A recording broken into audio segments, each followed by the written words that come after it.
L'absentéisme et le turnover ont un fort impact sur la performance des entreprises, mais des solutions existent pour mener une lutte efficace et mieux maîtriser le risque.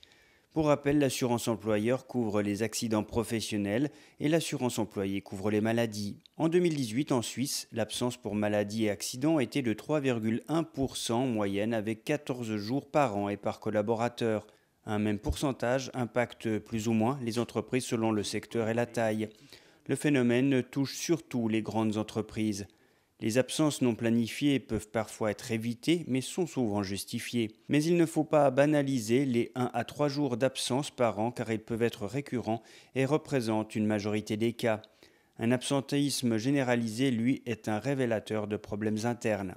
Il y a des intérêts multiples à lutter contre l'absentéisme, économique, managérial, légal, politique et stratégique.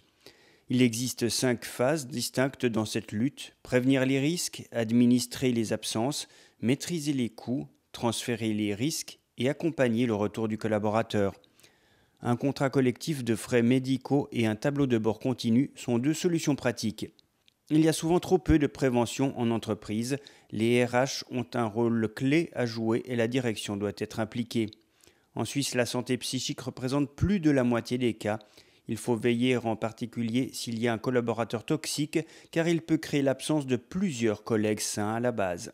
Le turnover ou rotation du personnel est chiffré à 10% en moyenne sur un an et affecte davantage les petites structures.